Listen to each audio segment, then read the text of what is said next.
On set and off, these actors had legit beefs with each other. Hey guys, I'm Rebecca and welcome to Watch Mojo. Today we're counting down our picks for the top 10 actor rivalries. Please welcome to the stage tonight's winner, Miss Marilyn Monroe.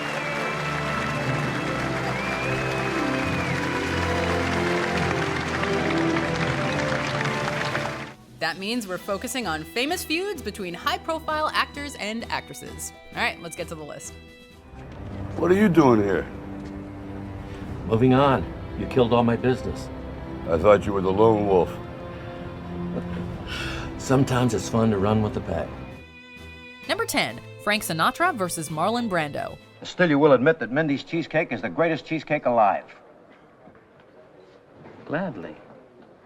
Furthermore, I am quite partial to Mindy's cheesecake. And yet, although you might disagree, many people prefer Mindy's strudel to cheesecake. Do you disagree? It is my understanding that the Constitution of the United States allows everybody the free choice between cheesecake and strudel. In 1955, these iconic performers co-starred in the musical Guys and Dolls. Sinatra relied on natural talent and practical technique. 'Cause nice and easy does it every time. Contrasting Brando's innovative method acting approach. But old Blue Eyes was no fan of what he called that method crap, and he reportedly wasn't pleased that Brando had been receiving Hollywood's best roles. This became a case of the old school clashing with the new, as Sinatra preferred one take during production, while Brando preferred a more improvisational process. Unsurprisingly, the two never worked together again, nor did they ever speak of each other. Give a holler and hate me, hate me. Number 9, Arnold Schwarzenegger versus Sylvester Stallone. And then Schwarzenegger, I've read that you guys actually hated each other for a while. Well, we were very competitive. Yeah, I think hate's a good word. A battle of the alpha male action stars, this rivalry is steeped in pure bravado. With iconic 80s characters like Rocky, John Rambo, and Cobra, Stallone represented the prototypical American tough guy. But the Austrian-American Arnold Schwarzenegger also established a loyal following, with brawny characters like Conan, the Terminator, and John Matrix. Hasta la vista, baby. These two didn't publicly feud, but they did figuratively duke it out by continually one-upping each other on screen. Sly and Arnie would eventually appear together in the Expendables franchise, but many fans will somehow always correlate them with their box office battles from the 1980s. No, I really respect this guy. I think he's brilliant. What he's done, what he's accomplished, he's had 3 different careers. Oh, he's great. But I want to strangle him. Number 8, Vin Diesel versus Dwayne The Rock Johnson.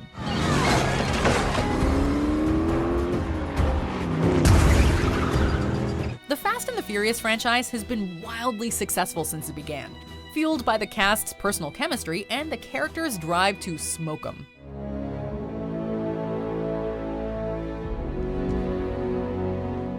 In 2016, however, The Rock surprised everybody by using Instagram to call out a certain candy ass, aka the Fate of the Furious co-star Vin Diesel. After production finished, both men danced around the issue, but the subtle jabs on social media did not go unnoticed by fans. You should be asking Dwayne and Vin about this. I mean, I'm not the sort of guy who can throw any light on that. I mean, they're 2 grown-up men, and you know, whatever it is, I'm sure they can sort it all out. By the film's premiere, Vin and The Rock had fortunately resolved their issues. Well, this much is clear: they know how to play the Hollywood game. Number 7, Sophia Loren versus Jayne Mansfield.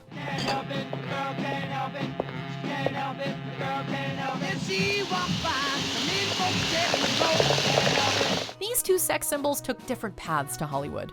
For the Italian Sophia Loren, she first established herself in European cinema, while the American Jayne Mansfield began her career at UCLA. But this rivalry is not about acting, it's about stealing the moment. Prego, prego, anywhere you may go, make each day be a day full of fun. If there's a girl or a man to be won, do it with a bing bang bong. A bing bang bong, a bing bang bong. In 1957, Hollywood personalities officially welcomed Loren, and Mansfield showed up last to the party wearing quite the revealing dress. The moment was famously captured on camera, as Loren seems both amused and bothered by Jayne's physique. It's not a traditional rivalry, but more of a Tinseltown feud, as the tension has nothing to do with talent and everything to do with ego. There are those who require alcohol to give them courage. I'm not one of them. Is it dry enough? Number 6, Betty White versus Bea Arthur. Much like Sinatra and Brando, these two Golden Girls clashed mostly due to their differing philosophies. Speaking of sad, Shut Blanche. up, Rose. She's crying already. What's the difference? Rose, pick that up. Born and raised on the East Coast, Arthur received training at Virginia's Blackstone College for Girls. By contrast, White graduated from Beverly Hills High School. This old woman was in the mirror. I didn't even recognize her. Who was it?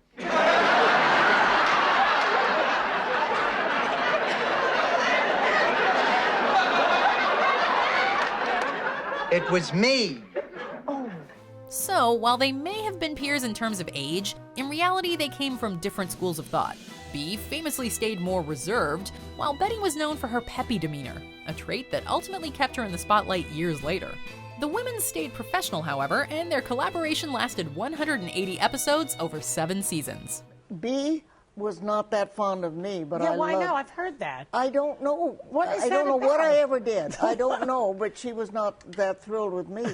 But I loved Bea, and I admired her, and I can't believe I'm the only one left, because I was the oldest. Number 5, Bill Murray versus Chevy Chase.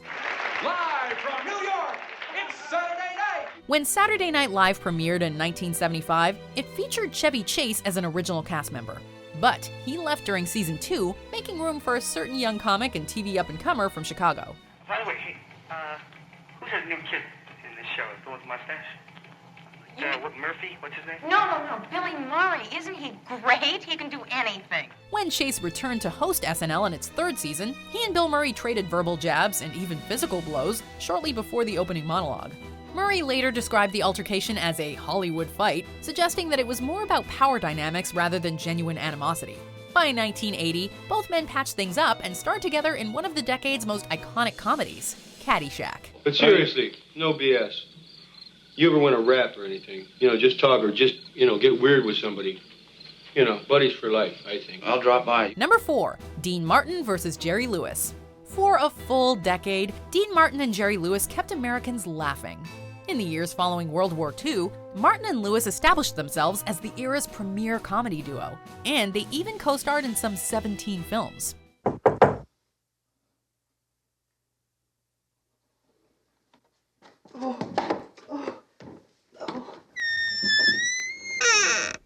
But with Lewis gaining more attention as the Stooge, Martin continued to lose his luster, evidenced when Look magazine cropped him out of a cover shot. Jerry this, Jerry's the guy, Jerry's this, the silly kid, Jerry's the businessman, Jerry he writes, produces, whatever, and it was always Jerry. Lewis forged ahead with box office success, while Martin became a defining member of Frank Sinatra's Rat Pack. For 20 years, the Hollywood icons didn't speak, until Old Blue Eyes brought them back together in 1976, leading to a renewed friendship. Number 3, Debbie Reynolds versus Gene Kelly. In 1952, Kelly was already a Hollywood legend, but his co-star for the musical Singin' in the Rain, Debbie Reynolds, had no dancing experience whatsoever. I was so dumb that I didn't feel you could fail. I felt it was me, and I really just marched straight ahead, and I wasn't frightened of the huge task. I had never danced. So to dance with Gene Kelly and Donald O'Connor in 3 months, well, anybody else should have passed out. Reynolds was pushed to extremes during rehearsals, and her feet actually bled while filming the now iconic Good Morning sequence. Good morning to you.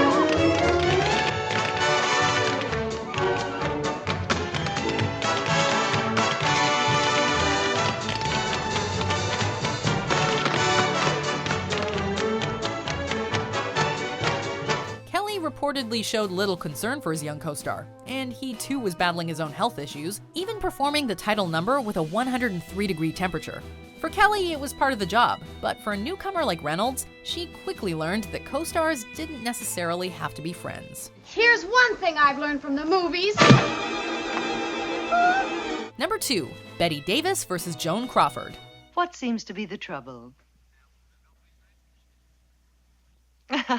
I'm afraid there's been some misunderstanding. In Hollywood's golden age, image was everything, especially for aging starlets. When Davis and Crawford starred in the 1962 film Whatever Happened to Baby Jane, they needed each other for box office success, yet their egos led to a chaotic production and press tour. Crawford unsurprisingly wanted public approval, but it was Davis whom ultimately earned a Best Actress nomination. She was so jealous. She was a fool, my dear. We had a great percentage. If I had won that Oscar, we'd have made $1 million more on the film. That's what always happens. Even so, Crawford managed to steal the spotlight, as she reportedly contacted various nominees to appear on their behalf, and the eventual winner, Anne Bancroft, accepted the offer. In 2017, this classic rivalry was adapted for an FX series, appropriately titled Feud. You know, they only made one film together. And how that happened, and what happened afterwards, well, that was a story and a feud of biblical proportion. Man, I love actor feuds, especially the B. Arthur, Betty White one, because not only is it super savage, but they play like best friends on The Golden Girls, and Betty White seems to be one of the nicest people ever, so it kind of makes no sense. Anyway, I cannot wait to see what's at number 1, but I will have to wait until after these honorable mentions. But yeah, it definitely gets you in shape. So if you really had to throw down with Tyrese, what would happen? Tough fight. I'm sorry about that. No, it was very inventive. I fell for it. I deserved it. Yeah, that was a good one. Not quite at the end yet. Almost there, though. Just be sure to subscribe to our channel and ring the bell to be notified about our latest videos. All right, back to business. Number 1, Bruce Lee versus Chuck Norris. This was a rivalry all about theoretical debates. The late Bruce Lee has become a mythical figure, while Chuck Norris has evolved into a living martial arts legend.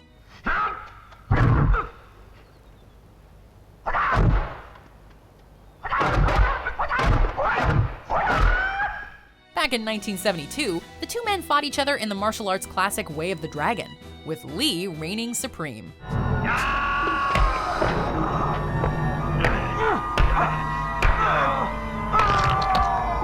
After all, he wrote and directed it. And kiddingly, I say to Bruce, I said, well, who wins, Bruce?